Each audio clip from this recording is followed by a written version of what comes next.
வணக்கம் CM sir. தேர்தல் பிரச்சாரத்தில் விவசாயிகளையும் விவசாய நிலங்களையும் நான் பாதுகாப்பேன் அப்படின்னு சொன்னீங்க. பரந்தூர் விமான நிலையம் முன்னிட்டு உங்களோட கருத்தை தைரியமாக தெரிவிச்சிருந்தீங்க. இப்போ 2 நாளைக்கு முன்னாடி உங்கள் கட்சியில் கூட்டணியில் இருக்கக்கூடிய காங்கிரஸ் ஆளக்கூடிய மாநிலமான கர்நாடகா மாநிலத்தில் துணை முதலமைச்சராக இருக்கக்கூடிய DK சிவகுமார் ஒரு அறிக்கை கொடுத்துருக்கிறாரு. காவிரி ஆற்றுக்கு நடுவில் நாங்கள் மேகதாது அணையை கட்டியே தீர்வோம், தமிழகத்திற்கு காவிரி நீரை கேட்பதற்கான எந்தவித ரைட்ஸும் இல்லைன்னு சொல்லியிருக்கிறாரு.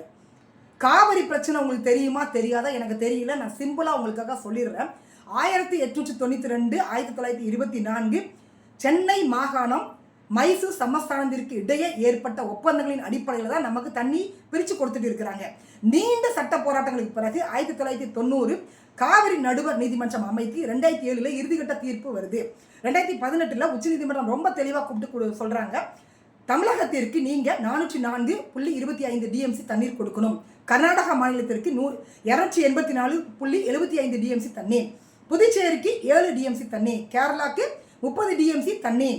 இப்படி உச்சநீதிமன்றம் தீர்ப்பு கொடுத்து பிறகும் காவிரிக்கு நடுவில் மேகதாது என்ற இடத்துல அணை கட்டுவதற்கான வேலையை இன்னைக்கு கர்நாடக அரசு ஸ்டார்ட் பண்ணிட்டாங்க. அப்படி அவங்க அணையை கட்டிட்டாங்க அப்படின்னா நாம கடைமடை பகுதியில் தான் இருக்கோம், நமக்கு மேலே கர்நாடகா இருக்குது, நமக்கு தண்ணி கொடுக்க வேண்டியது அவங்களுடைய ரைட்ஸ் அது. அதாவது கர்நாடக மாநிலம் கன்னட மொழி பிறப்பதற்கு முன்னாடியே தமிழகத்துக்கும் காவிரிக்கும் இணக்கமான உறவு இருக்குது, நாம தண்ணி வாங்கிட்டு தான் இருக்கிறோம். அப்படி அவங்க அணையை கட்டிட்டாங்க அப்படின்னா தமிழகத்தில் இருக்கக்கூடிய டெல்டா மாவட்டங்கள் ஒட்டுமொத்தமாக பாதிக்கும்.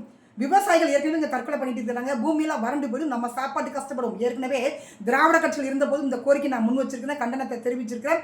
ஏன்னா இயற்கையாக வரக்கூடிய மழை நீரை சேகரிக்கக்கூடிய அளவுக்கு நமக்கு கெப்பாசிட்டி இல்லை, அதெல்லாம் வீணாக கடலில் கலந்துட்டு இருக்குது. அப்போ இந்த நேரத்தில் சிஎம் சார் நீங்கள் கர்நாடகா மாநிலத்தில் இருக்கக்கூடிய காங்கிரஸ் கட்சிக்கு ஒரு கண்டன அறிக்கை நீங்கள் கொடுக்கணும், அணையை கட்ட விடாமல் நீங்கள் தடுக்கணும். அதற்கு நீதிமன்றம் போக முடியுமா நீங்கள் போங்க, உச்ச நீதிமன்றம் போக முடியுமா நீங்கள் போங்க. அதே மாதிரி கேரளாக்கும் நமக்கும் இருக்கக்கூடிய தண்ணி பிரச்சனை, ஆந்திராக்கும் நமக்கும் இருக்கக்கூடிய தண்ணி பிரச்சனை, கேரளாலையும் கர்நாடகாவிலும் பார்த்தீங்கன்னா காங்கிரஸ் தான் இப்போ ஆட்சியில் இருக்கிறாங்க.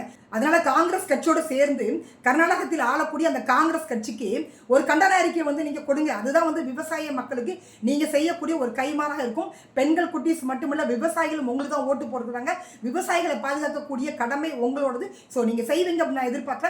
முதல்ல ஒரு கண்டன அறிக்கையை அவங்களுக்கு கொடுங்க.